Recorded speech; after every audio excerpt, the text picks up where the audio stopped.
Hello again, everybody. This is Dave Reynolds from the Journal Star Sports Department, welcoming you to another edition of the Journal Star podcast. Our special guest today, the brain trust of Always a Brave, General Manager Bobby Parker, and head coach, first-year head coach, Jeremy Crouch. Welcome, gentlemen. Thank you. Appreciate it. The third year for an Always a Brave entry into the basketball tournament, a $2 million winner-take-all. You guys were close 2 years ago. You played, and you were general manager. Last year, won 2 games before being eliminated. How has that experience helped you guys this year in preparing this team? I don't know if you want to comment on that. I think the biggest thing is the experience we have. I think, what do we have now, five players that have been through it now 2 years in a row. Just understanding even the little things, you take it for granted as a young player in high school and college, just the routine of getting ready to play a game. That was very different for me the first year we played in this tournament. Just going through the check-in line and doing all that stuff to get ready to play.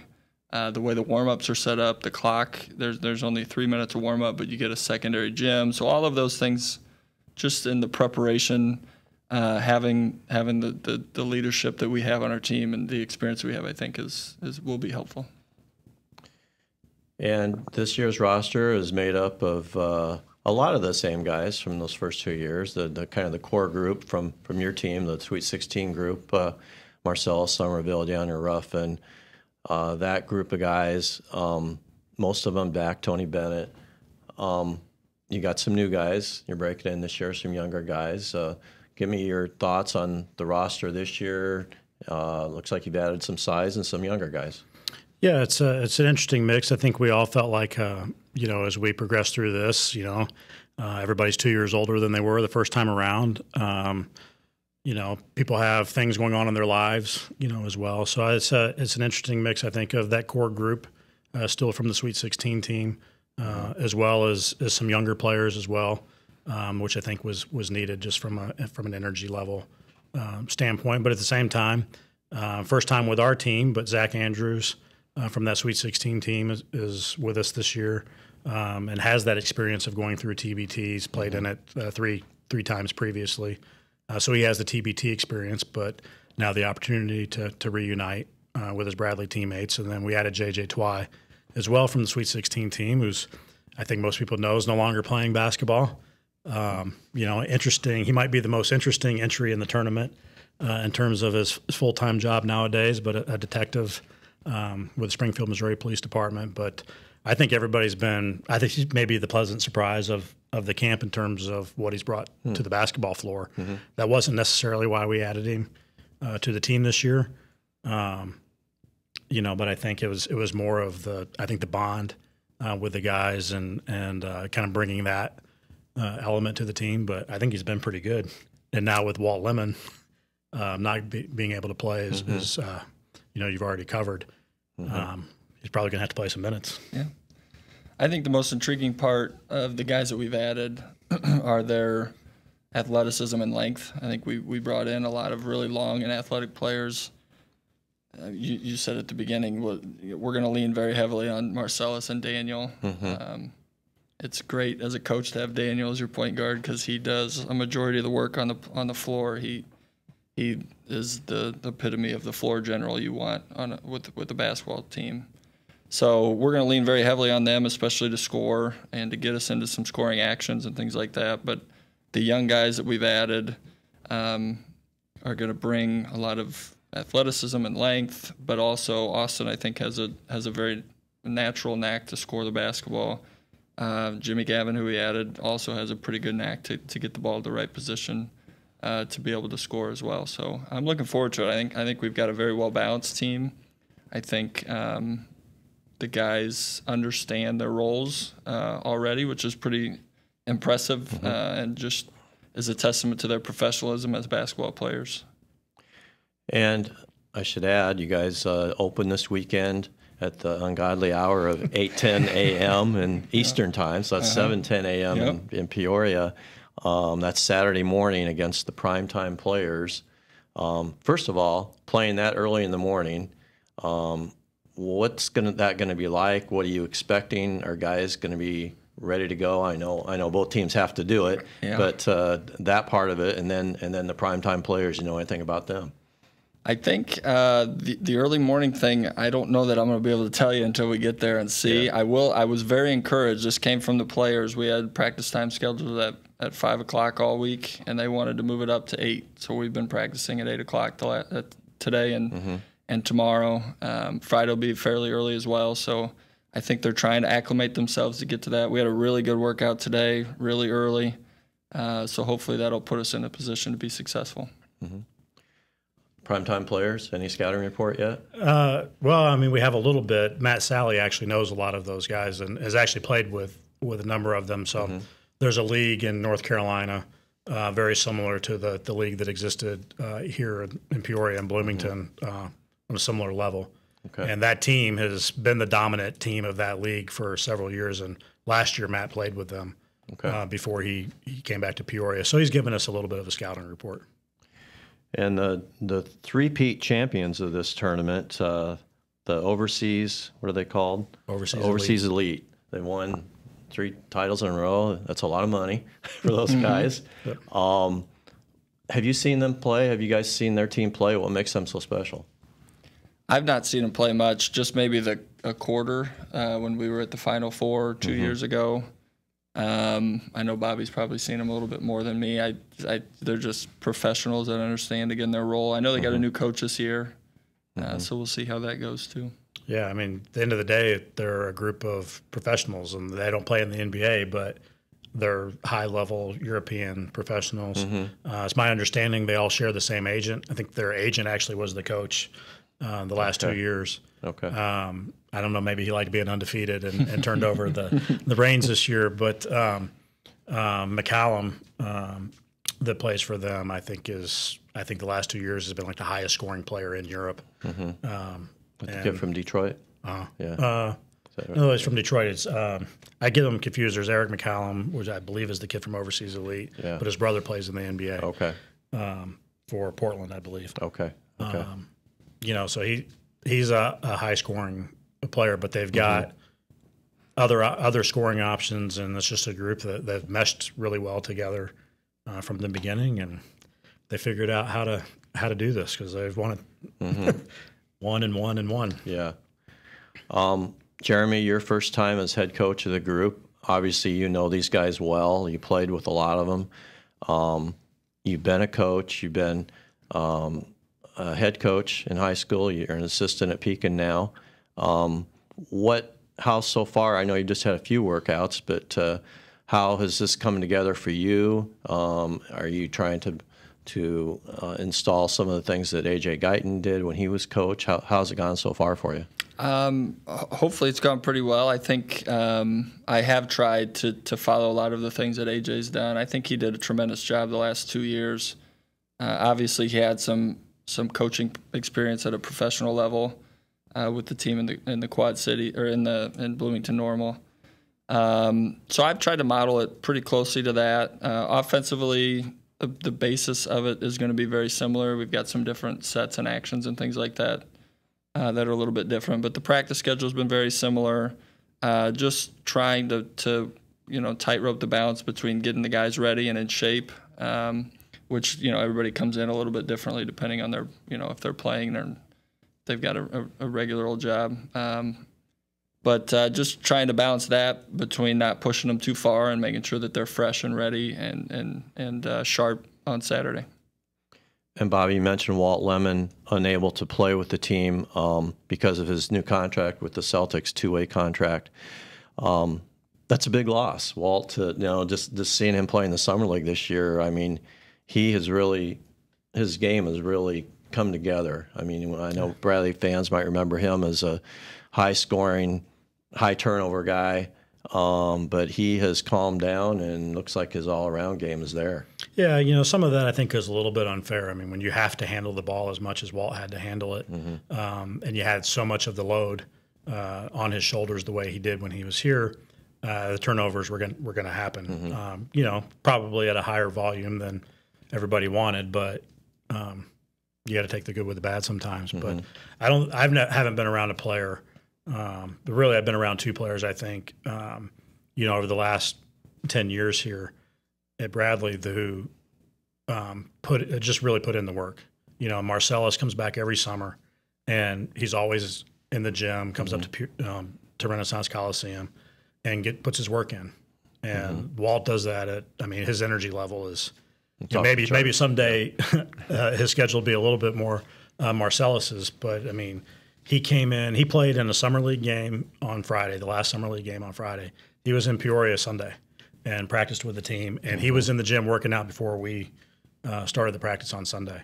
And then Monday he was in the gym pretty much all day on Monday. So his commitment to basketball is at a pretty high level, and his game has matured. And it's a blow to Always a Brave. We just took a guy who played in the NBA this season off our roster. But with that being said, there's a disappointment that he won't be able to play with us. But I think everybody on the team was very excited for him. He's one step closer to reaching that dream, and it's a dream I think they all want. They've all pursued it at one point or another. And so everybody's very happy for him. And he's stuck around. He's going to be here all week. And I think he was at practice this morning with the guys. I know it's killing him that he's not going to play this week. And I offered if he wanted to go, he was welcome to go with us. And he's not going to do it because it was going to kill him to sit on the bench and not be able to play. Sure. And you kind of alluded to this early on in terms of the backcourt without Walt. My first thought was, well, who's going to fill that void? And when you mentioned J.J. Twy as a guy, it reminds me of 2006. He was a guy who was on the bench. Nobody expected much out of him. And all of a sudden, he gets in the lineup midway through the season as kind of the glue guy that helped that team to the Sweet 16. And now here he is again all these years later, maybe being that guy again. Yeah, I don't know if I overestimated earlier how much Jeremy intends to play him, but it's been funny, this week when we've talked about JJ. There's been talk about him playing 4, in spells, and then obviously now with Walt gone, I don't know. We're going to think about maybe he'll see some minutes at 2, but I don't think there's any doubt he'll play some minutes. I don't know what that role will be, but I know he'll be very supportive and very engaged in whatever the role is. And Jimmy Gavin, another guy that Bradley fans kind of maybe barely remember when he was here, and I wrote about him in today's paper, just the evolution of his career once he left Bradley. And he was, for the people who didn't see the story, he had Crohn's disease and did not play varsity high school basketball and just walked on at Bradley. Gino Ford was the coach, 2012, I believe it was, and he didn't play much, but he wasn't really ready to play yet at that time, and he transferred to Parkside, Wisconsin Parkside, Division II, had 2 real good years, and then was a grad transfer to Winthrop, where he averaged almost 19 points a game. Then he goes and plays a couple years professionally, Lithuania and Poland and Russia. So he's a guy who's had that experience and has those young legs, and probably a guy you're going to be counting on in the backcourt. Absolutely. He isn't just another true professional. He came in, Sunday was his first practice, and he jumped right in. We talked about some things we wanted to do offensively and defensively. He picked them up very quickly. I was very worried once we heard the news about Walt for Always a Brave. But seeing, Jimmy come and play and just the way he fit in very naturally eased some of our worries pretty quickly. He has an ability to dribble, pass, and shoot, which is always in high demand on a basketball court.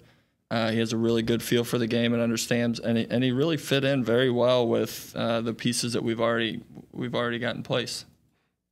And recent Bradley graduate Dante Thomas is on the team. How's he looking so far? He's been really good. He talk about young legs. He's got some athleticism and bounce, and you can tell he is really committed to just getting better. And I think he really sees this as an opportunity to get better, to improve his game, to be around professionals and learn a lot from guys like Marcellus who've done it for years. So I'm really excited to see him. He's been awesome in practice, and he's I think he has a reputation, from being around Bradley as kind of a glue guy and do a lot of the little things, and he does all that really well. But he's really starting to expand his game too. He's shooting the ball really well. He's putting the ball down on the floor a lot as well, and creating his own shots. So I'm excited to see him and how he fares in the tournament too. Marcellus and Daniel, are they just going to play forever? I mean, these guys are in their mid-30s, and they still got game. Yeah, I think they both are starting to see the end of the road, so to speak. But I was in St. Louis yesterday and wasn't able to be there, and can't really get into too many details. But from what I understand, with yesterday's scrimmage, those two in particular impacted that scrimmage at a pretty high level. Marcellus, we talked about. I mean, Marcellus is able to do this at this point because he knows how to take care of his body. He knows the amount of work he needs to put in to accomplish the things that he wants to accomplish. He doesn't stray from his routine. He's committed to his family. He spends his free time with his family, and I think he understands the things that are important and goes about his business. Daniel, very much the same way, but we joke about this all the time. I mean, he's 30-whatever years old, and he's skinny as a pole. He doesn't work out like he used to, but, man, when he steps on the floor, he knows how to play. He has a competitiveness about him. He just knows how to rise up and do what's necessary. You talk about a guy who blew out his Achilles for the second time, and he hit the game-winning basket in the first game we played last year. Who does that? They're both amazing, and for all the reasons that Bobby just said, Marcellus is a tenacious worker. He is very methodical about his work ethic, and those two could play for a very long time if they want to. They were very, very good yesterday, and I anticipate them to be pretty good on Saturday too. And a fan favorite when he was here, Zach Andrews, you mentioned him earlier. I had a chance to visit with him yesterday, and he hasn't changed. No, he hasn't. He's just full of ideas and thoughts and great personality, and he's seen the world. I mean, he's played in, I think, 8 countries since he left Bradley. He had a taste of the NBA with the Lakers. He said one of the thrills of his life to be practicing with Kobe Bryant, in that group. Yeah. So he brings a certain something. Obviously, he's a veteran in this tournament, and obviously, I think the Ohio State game last year, their beef inside was probably the difference in that game. And now you've added another big guy, actually 3 big guys that should really help in that regard. But Zach, in particular, has been around the block. He was another guy that was very impactful yesterday. He can still do some things athletically that even at his age and all the miles that he's got on his legs, he can make some unbelievable Sports Center type plays, and he had 2 yesterday in our scrimmage. Obviously, he's going to bring a lot of athleticism and energy. The experience that you mentioned, I think, is invaluable, especially for the new guys that are here for moving into it the first time. He's going to be a tremendous help. Especially, he gives us a lot of versatility. I think he can play at the 5 where we play a little bit smaller. He's 6'9" or 6'10", but I think he can also play a little bit at the forward position and play a little bit bigger too against teams that are bigger. And I don't think we lose a lot offensively because he is skilled. He can pass. He's added a pretty consistent jump shot to his game too, and then he can rebound and he can defend, which is always paramount in a tournament like this. And everyone in this program graduated from Bradley. Always a Brave. You are all Braves. I know you had Joe Randall last year, and he was a nice addition. And he was Tony's cousin. Not back this year, but it's a pretty cool thing when you think about, you've only got maybe 10 or 12 years to draw from before guys get too old to play, and Bradley's put out some pretty good players during that time period that you've been able to pick from.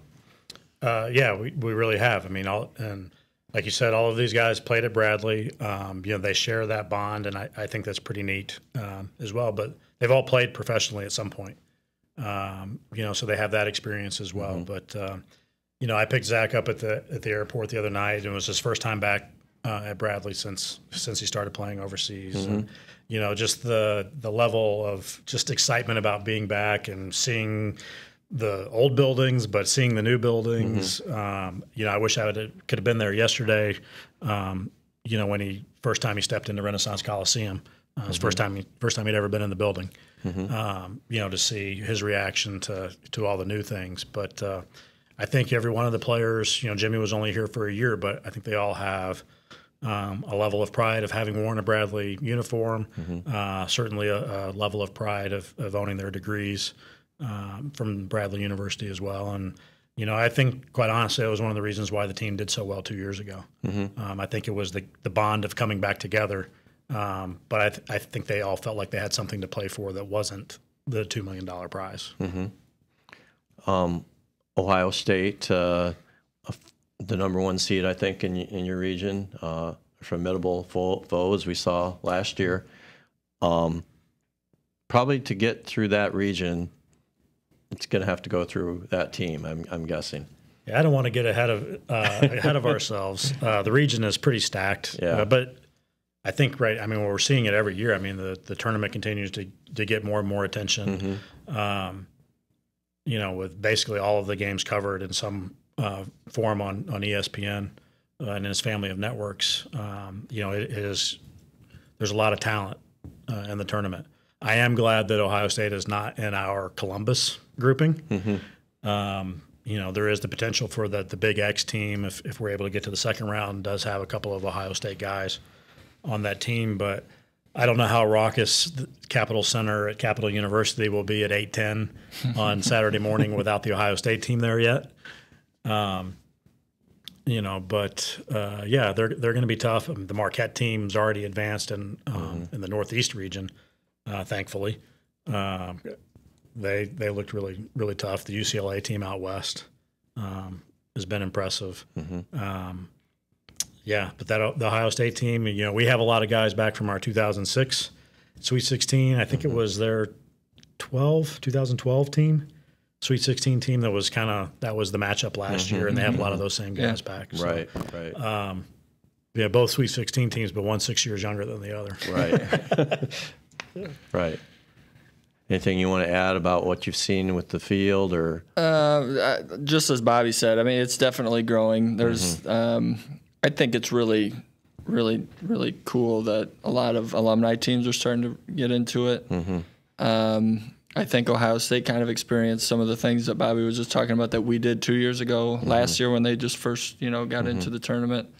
It was a similar group that went through a lot together, and they had a chance to get back together. So they are going to be very formidable, but that's for a couple weeks from now. It's going to be really hard, but I think the important thing, and I think one of the reasons we did have success and got as far as we did the first year, is because we didn't even think about going that far. It was, let's enjoy the week together. And then, all right, let's compete this first game. All right, we survived. Let's compete the next game. And I think that type of mindset really allowed us to play freely and just enjoy the process and enjoy the moment. And I think if we can try and get back to that and not worry about all the other stuff, I think we'll be in good shape. And people look at the prize money and think, well, that's the incentive.